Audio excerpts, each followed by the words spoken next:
Welcome to the Illinois Divorce Guide podcast, where we break down the complex and emotional process of divorce into manageable, easy-to-understand steps. I'm your host, Greer Howard, and with me is Bobby Buchanan, widely recognized as one of Illinois' top divorce attorneys, offering unmatched insight and experience in family law. Well, today we are back for another episode, and we are tackling high conflict divorce, and we're going to be going through the top 5 mistakes that people make when they're going through a high conflict divorce. And, it can be so overwhelming. It's really stressful on yourself, potentially your children, also people in your extended family that you may be talking to. So, Bobby, let's get started today by just defining what is a high conflict divorce. Thanks, Greer. Great to see you again for this episode. I am excited to talk about this one because I think that it's something in the divorce process that we can really control. So when we talk about high conflict divorces, we're talking about those divorces that have intense emotions running through them. There's ongoing disputes. It seems like whenever we talk to our spouse, it erupts into some sort of fight. There is no compromise that's happening. The lawyers have to really dig in and get involved, and the court gets more involved. We have to litigate everything, and it's really, really stressful. It takes a lot of time and costs a lot of money. So anything we can do to avoid that or curb that a little bit is a win. So there's definitely some key things that we can help with, I think, in this episode. Yes. I mean, we are here to make this process as to not have as much stress as possible, to not spend, all of your money. And by avoiding these mistakes, it will really, truly help. So let's start with number 1. And you've alluded to it. The mistake number 1 is reacting emotionally instead of strategically. So why don't you talk about the importance of controlling your emotions in divorce? Yeah, and this one is so important, and it is so hard because marriages don't end for rational reasons. They end in they can end in very emotional or volatile ways. And maybe when they do end, it's because of some certain event or some straw that's breaking the camel's back, that's sending us into a very emotional state.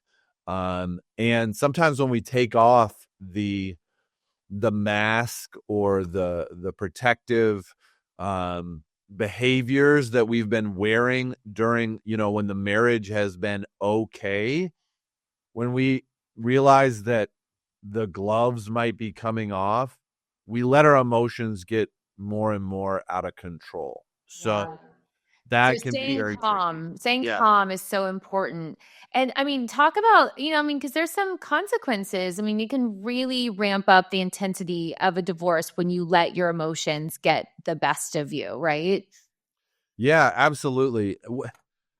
I was just talking to someone about this that was starting their divorce process, and he was living in the house with his wife. They kind of were just getting to that place of realizing, like, hey, wait a minute, we're really not on the same page on the important stuff. And there was some trust issues. And I think what he was kind of implying happened was one of them dove into the phone of the other one because they didn't trust. Some infidelity was going on. And all of a sudden, the person who felt violated, their privacy felt violated, was like, I'm not going to deal with this. I'm going to get the police involved. And they went to the police station and they brought back the police, and the police then were trying to mediate this issue. And what could happen in a situation like that is, thankfully, he didn't get arrested. She didn't make some allegation up that he was abusive to her. But that's, either emotions get out of control, and if there is a history of abuse, that can happen, or oftentimes from both sides, parties can go get an order of protection and say, I feel threatened by this person. And before you know it, the police aren't coming to your door just to say, hey guys, I think you should sleep in separate bedrooms. They're actually saying, we have a court order and you have to pack your bag and get out of the house in the next 5 minutes. And before you know it, because emotions got out of control, you are now out of your house. You're having to hire a lawyer who's going to charge a pretty hefty retainer to litigate this very, very pressing issue. You don't have a place to stay, basically. Yeah. And, you think about when that type of thing is on your record and then you're going through a divorce and a judge is looking at that, obviously the person that was potentially arrested, the cops were called on, that just doesn't really look great. And I think that's the big part of why you're talking about the strategy, because it's one thing to say, okay, I want you to stay calm, because I do think that emotions are so high, obviously, when you get divorced. And I think in particular at the beginning, because it's so scary and you don't know, how things are going to pan out. But I think keeping that strategy in mind is so key, because it's one thing to say, okay, stay calm, don't look into the phone. But what you're saying is you need to be thinking about this bigger picture, because we have a strategy of like what this divorce is going to look like and the picture we're going to paint, right? Yeah, I mean, we need to think about and this is hard to do, because when a marriage falls apart, it's usually not both people really realizing it at the same time. One person has been mulling it over for months, if not years, and they finally go public with it in a certain way, or they open it up to their spouse. Meanwhile, let's say I'm the one who has been in the dark. I'm still in love with this person. I want to keep this marriage intact. I want to see what we can do to save the marriage.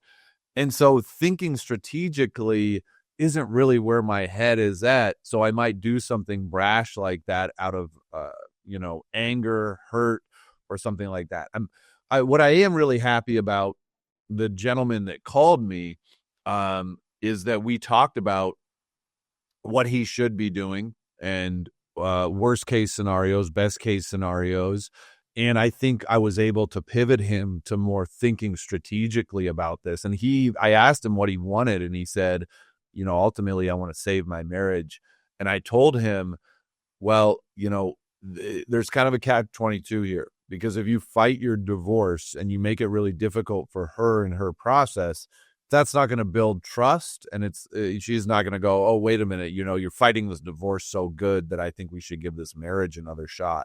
You actually have to kind of go along with the process and be agreeable, in my mind, and make it a no conflict or a low conflict divorce to have any small chance that maybe there's a window of opportunity to continue the relationship with that person. Like, you want to end the divorce on at least friendship terms.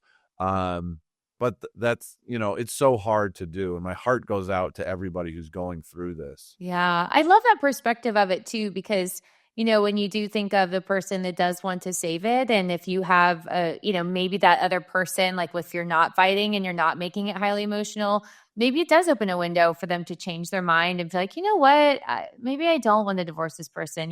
This guy's really great. And so maybe it does change their mind. And, also there's people that get divorced and then they get married again. So you just never know. Absolutely. There are people that get divorced and then they remarry the same person. Now, the likelihood of this happening is relatively low. And I think on a personal level, as if we are the spouse that has been in the dark, or, we're a little later in our emotional process, we are going to have a moment of reckoning and realizing, wait a minute, like, this is ending and it's not under my terms, and I don't get to control this situation. And I have some choices to make here at this point. I can be really angry and I can let that out against my spouse for maybe duping me into this or not being willing to reconcile. Or I can project that anger. And this is what, we're really talking about here. Not so much project, but share that anger with your close friends who you can confide in, with a therapist, with a lawyer, and then keep your communications a little bit more controlled with your spouse. Yeah, I love that. I mean, obviously it is emotional, but just make sure you're directing those emotions, those conversations to some safe people. And then when you're communicating with your spouse, you're making sure you're being respectful. So I think that's great. Yeah. Okay, so that kind of leads us to mistake number two, which, if your emotions are high, this could also be a problem, is that failing to set boundaries in communication. So let's talk about this. This is such a common issue. So what do you typically see with kind of trying to set those boundaries?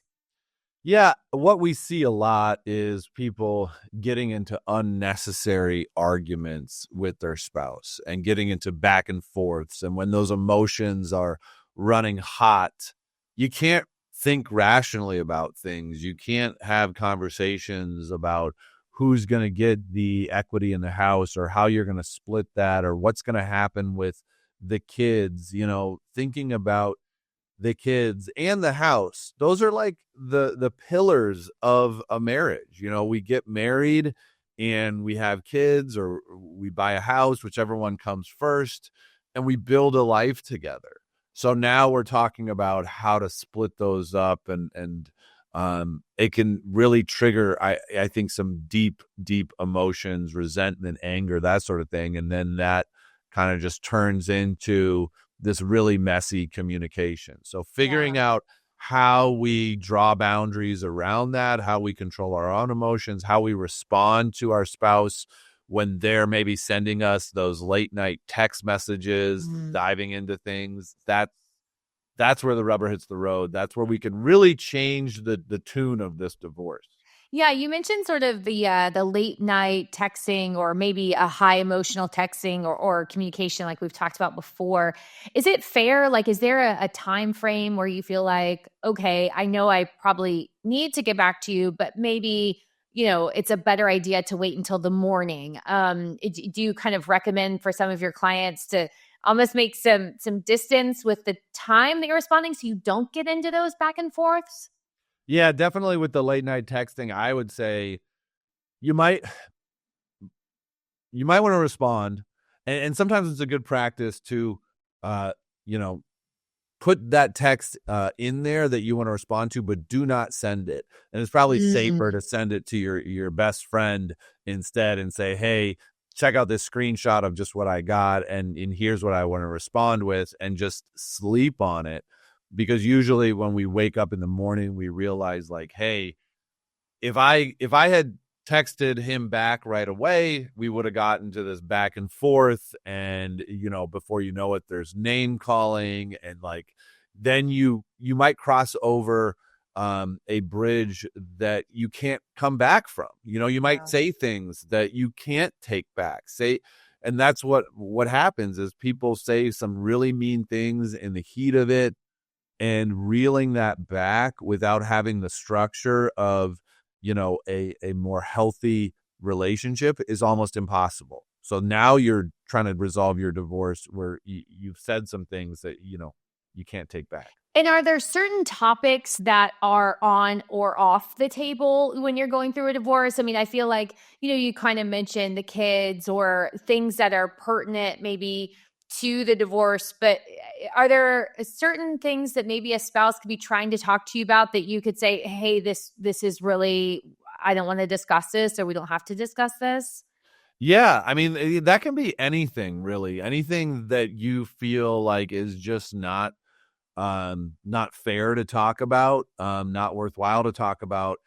But we have to figure out, how do we draw these boundaries? And those are hard conversations to have. And they're best to have when we're not in the midst of a very emotional back and forth. So figuring out when that time is where you can maybe invite your spouse to have a conversation. I prefer in person. If it needs to be with some trusted third party there, or maybe in couples counseling, ideally there's some sort of framework where we can talk about this and set expectations and say, listen, I might not always get back to your text message as soon as you send it, or your email or your phone call.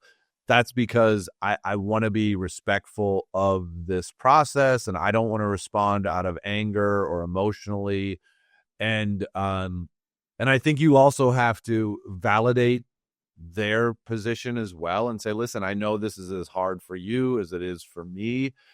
I mean, I am really challenging people who are watching this to take a higher road and to really dig into their own emotional intelligence and figure out how they can control the situation with their communication, and drawing boundaries is a big part of that. Yeah. And how do you feel about text? You mentioned having a conversation in person. Do you think it's better to talk on the phone, in person, over text? I mean, what are some of the pros and cons of that? I think texting can be good for logistics. If we've already split up, or maybe we're living in the same house, but we need to figure out who's picking the kids up from soccer practice, or, hey, I have a thing I'm doing Friday. Just want to make sure that you're going to be taking care of the kids. That stuff I think text is great for. I don't think it's good for some of these deeper emotional experiences that we're having. And some of those, I think we do have to possibly try to work through. I mean, if there has been infidelity issues, or, other things that have happened in the marriage that have led to trust issues, it's sometimes hard to just, resolve those within ourselves. There might be some important conversations that we have to have with our spouse, but those aren't text message conversations. Those are conversations that probably need to happen over the course of days or weeks, where we bring something up, the emotional temperature maybe rises, and then we have to pause and say, I don't think we can talk about this anymore. I need some space. I mean, I do this in my own marriage. My wife actually taught me this as well. Like, she's someone who realizes that she has to step away from time to time when we're having some sort of argument or dispute, that, she just needs space. And sometimes that's all it is. Like, we take our space, we take an hour or a day or whatever it is, and then we can reflect on it, calm down, come back and say, hey, listen, I realize maybe I acted in a way I shouldn't have, or I did something, or I can appreciate what you're feeling. I mean, this is just being able to pause, take space, can really do a lot to lower the emotional temperature. Yeah, absolutely. I'm the same way as your wife. I in the heat of the moment, usually have to step away and regroup, and I always come back. But that's a big thing for me. I can't usually solve it in the heat of the moment. I have to step away. So I totally respect that. And something to think about with text or email, obviously anything that's written that could show up later in the case. Yes, absolutely. We want to be careful what we put into writing. Everything that you put on in writing is potentially can be used against the other side. One of the big things that's going to be at issue in this case, if it does become contested, is who's going to be the primary parent. Mm-hmm. And the big thing the court looks at when deciding that is, who's the parent that can really facilitate a relationship with the kids and the other parent. So who's the one who says, hey, you should, let's make sure that we loop your dad in this weekend and get him involved, that, he loved to see you guys. And if there's text messages where you're calling him names and you're, just really creating a hostile environment in text, then it's hard to go to court and say, well, I should be that parent, that because I'm really good at making sure that everybody, gets along. So we don't want to do that in text. Yeah. Okay. So let's move along to mistake number 3. So we're shifting gears a little bit. Mistake number 3 is neglecting to protect your financial interests. So what exactly does that look like when you're going through a high conflict divorce? Yeah, I think we just have to be aware that if a divorce is high conflict, people can do some goofy stuff with money. And we need to be on top of the finances as much as possible. It's not uncommon that in a marriage, one spouse has control over most of the finances and the other one is more hands off. They just sign the tax return when it gets sent over to them. Maybe they have a credit card that they use and the other spouse just pays it off. They don't really have an idea of what's in retirement accounts or investment accounts or anything like that. So we need to figure out at the beginning of the divorce, how can we understand and control the finances as much as possible? And are there some financial mistakes that people maybe are making during that time that people should avoid? Yeah, I think the biggest mistake is not taking an inventory of your total financial situation and not taking advantage of the access that you do have of financial information before kind of things become more contested. So if I'm the spouse that traditionally has not had as much access, what I'm going to want to do is start to really write down exactly what I know about the financial situation. What banks or bank accounts do I know about? And just banks can be enough. Because then as your attorneys, we can send subpoenas to those banks and figure out what is there.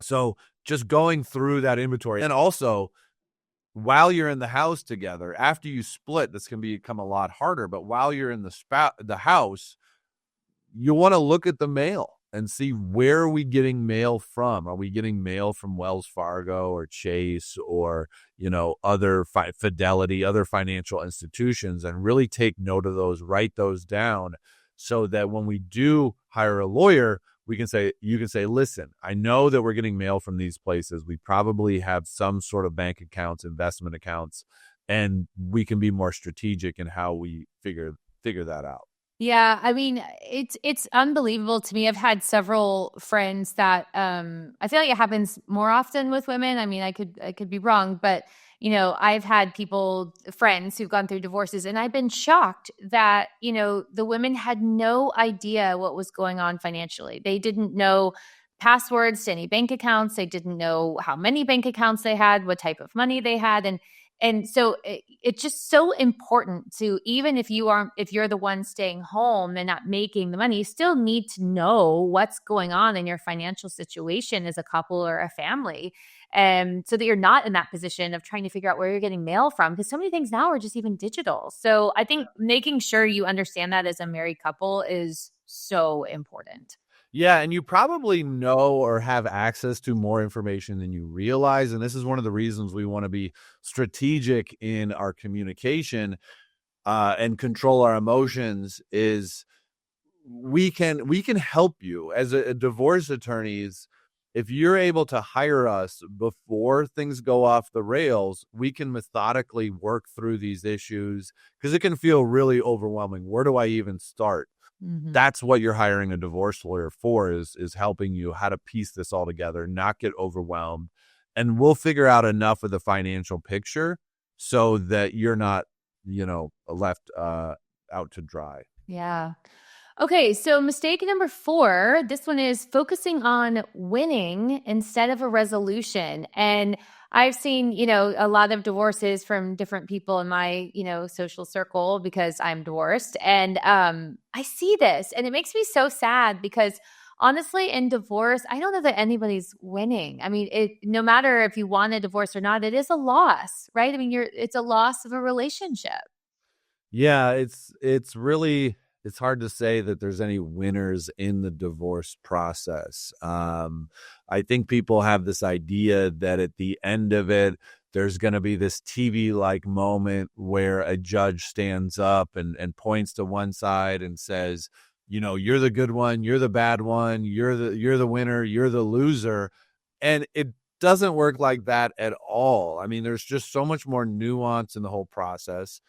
First of all, you should really avoid a judge having to get involved in any sort of way. If your case goes to trial, you're basically both losers at that point, because you've gone through so much stress, so many attorney's fees, so many unknowns, and then you're just throwing it up to a judge to decide. So it really doesn't happen that there's winners and losers in a divorce case.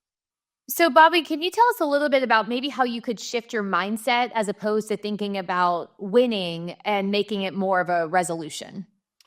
Yeah, you're going to have to compromise in your divorce. Both sides have to come to the table willing to compromise. And from a personal note, this is really how I navigate the world and how I try to avoid conflict situations in general, be it in my marriage or at work or even with opposing counsel, is you got to put on a solution mindset. You have to be almost obnoxiously solution oriented. Always be looking at problems, not just to point out the problems. The most high conflict divorces that we have are clients that just constantly want to be blaming, pointing their finger at the other side, saying what's wrong with the other side, rather than just thinking about, okay, we know this is the reality of the situation. We can't change what the other side is. What is the solution? And start just thinking of what's the next step? What's the next thing I can do to get through this process? How can I be just extremely solution focused? The more you're pointing the finger at the other side, the more you're still in that winner loser mindset. And you're not going to get to a resolution. You cannot get to a resolution in a divorce if you are hell-bent on being the winner.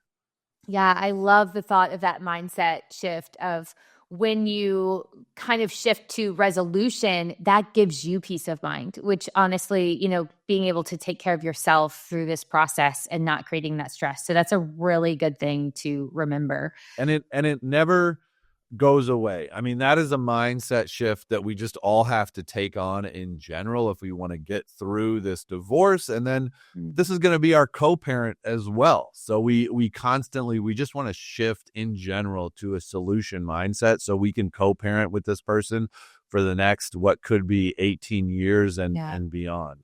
Gosh, you're so wise, Bobby. I tell you what.